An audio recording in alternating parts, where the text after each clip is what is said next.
Selamat pagi orang-orang percaya, yang artinya kita adalah bait-bait Roh Kudus.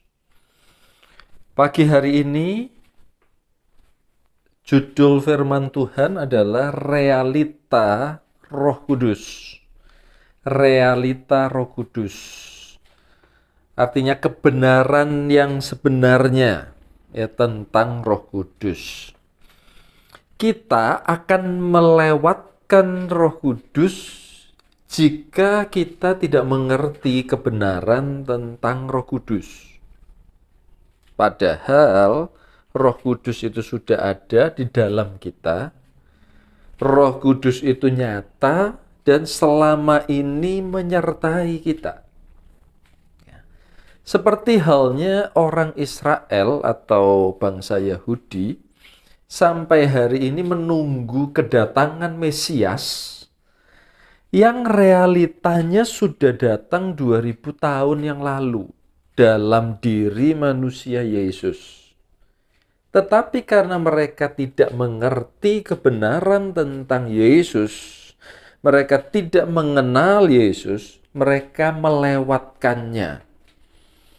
Demikian pula dengan kita hari-hari ini terhadap Roh Kudus. Kalau kita tidak mengenal ya pribadi Roh Kudus yang sebenarnya, maka kita akan melewatkannya. Ya. Yang pertama, kita akan melihat ya merenungkan pertanyaan ini. Apakah peristiwa Pentakosta di loteng Yerusalem merupakan peristiwa pertama kali dicurahkannya Roh Kudus di atas muka bumi? Jawabannya adalah tidak. Ya. Kapan dan di mana Roh Kudus pertama kali hadir di bumi? Mari kita melihat Kejadian 2 ayat 7. Ketika itulah Tuhan Allah membentuk manusia itu dari debu tanah dan menghembuskan nafas hidup ke dalam hidungnya. Demikianlah manusia itu menjadi makhluk yang hidup.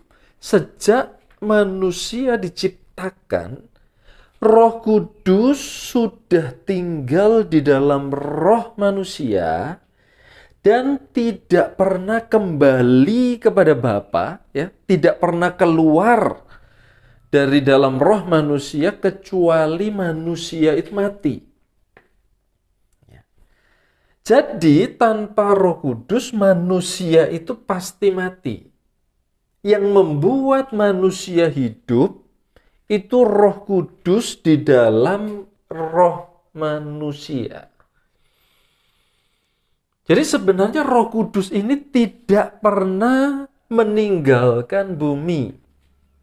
Ya, jadi peristiwa di loteng Yerusalem itu bukan pertama kali Roh Kudus dicurahkan di muka bumi. Coba kita lihat satu ayat ya untuk meneguhkan hal ini.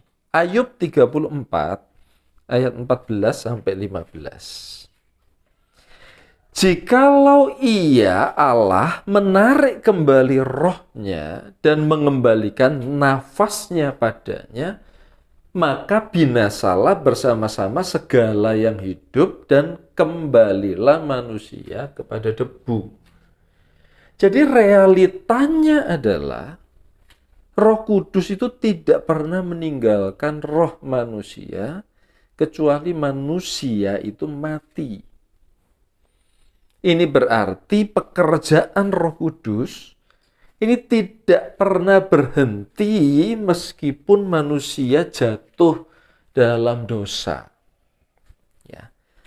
Sekarang kita mau melihat ya, apa perbedaan antara pekerjaan Roh Kudus dalam perjanjian lama, yaitu sebelum penebusan Kristus, dan pekerjaan Roh Kudus dalam perjanjian baru atau setelah Pentakosta. Ya. Kita melihat dulu pekerjaan Roh Kudus dalam perjanjian lama, yaitu sebelum penebusan Kristus. Ya. Roh Kudus itu di dalam roh manusia, ya, terkurung oleh jiwa manusia yang berdosa. Ya. Di dalam perjanjian lama, Roh Kudus itu tetap ya tinggal di dalam roh manusia, tetapi terkurung oleh jiwa manusia yang berdosa. Sehingga Roh Kudus ini tidak bisa bebas bekerja dalam diri manusia perjanjian lama karena dosa. Ya, terhalang oleh dosa. Tetapi kalau kita memperhatikan firman Tuhan, kitab suci Alkitab, sekali-kali Roh Kudus itu bisa bekerja hanya melalui orang-orang ya perjanjian lama yang taat, atau yang saya sebut yang jiwanya ini mau tunduk kepada Tuhan. Ya. Maka Roh Kudus tetap bisa bekerja ya di dalam perjanjian lama. Ya, saya kasih contoh. Contohnya adalah Simson. Ya, contohnya Simson. Coba kita renungkan hal ini. Hakim-Hakim 14 ayat 6 berkata demikian. Ini perjanjian lama ini ya. Pada waktu itu berkuasalah Roh Tuhan atas dia, atas Simson. Berkuasalah Roh Kudus atas Simson sehingga singa itu dicabiknya seperti orang mencabik anak kambing tanpa apa-apa di tangannya. Ya. Roh Kudus dapat bekerja melalui Simson. Simson ini adalah manusia di perjanjian lama. Ya. Tetapi hanya selama Simson ini taat atau tunduk kepada perjanjiannya dengan Tuhan. Apakah itu? Yaitu rambutnya tidak boleh dicukur. Ini tandanya Simson taat, ya, tunduk ya kepada Allah. Jadi meskipun Roh Kudus ada di dalam setiap roh manusia di dalam perjanjian lama, tetapi hanya orang-orang pilihan yang berkenan di hati Tuhan yang dapat dipakai melakukan pekerjaan-pekerjaan Roh Kudus.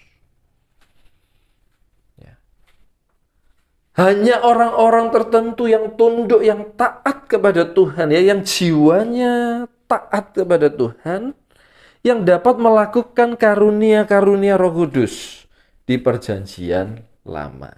Sekarang coba kita lihat pekerjaan Roh Kudus dalam perjanjian baru atau setelah Pantekosta, yaitu di zaman kita sekarang ini. Di zaman kita sekarang ini, Roh Kudus ini bebas bekerja melalui semua orang yang percaya kepada Yesus. Karena di dalam Yesus, kita ini menerima penebusan dosa yang kekal. Di dalam Yesus, kita ini adalah orang benar. Ya, karena itu Roh Kudus bisa bebas berkarya, bekerja ya, melalui kita semua. Di dalam Kisah Para Rasul 2 ayat 38 sampai 39 dikatakan demikian. Jawab Petrus kepada mereka, ya ini setelah Pantekosta, bertobatlah dan hendaklah kamu masing-masing memberi dirimu dibaptis dalam nama Yesus Kristus untuk pengampunan dosamu, maka kamu akan menerima karunia Roh Kudus. Sebab bagi kamulah janji itu, dan bagi anak-anakmu, dan bagi orang yang masih jauh, yaitu sebanyak yang akan dipanggil oleh Tuhan Allah kita. Sekarang ini, Roh Kudus dan ke-9 buah roh dan karunia roh itu sudah ada di dalam kita dan siap dipakai. Termasuk salah satunya adalah karunia bahasa roh. Ya, hanya saja kita memerlukan pengetahuan ya tentang realita Roh Kudus ini. Bahwa Roh Kudus ini sudah ada di dalam diri kita, dan dengan iman kita mulai belajar memakainya ya setiap hari untuk kebutuhan-kebutuhan kita. Ya, Tuhan Yesus memberkati kita semua. Roh Kudus Kau hadir di sini, mengalir dalam pujian kami. Berhembuslah, berkaryalah, Roh Kudus nyatakanlah sekarang. Roh Kudus, Kau hadir di sini, mengalir dalam pujian kami. Berhembuslah, berkaryalah,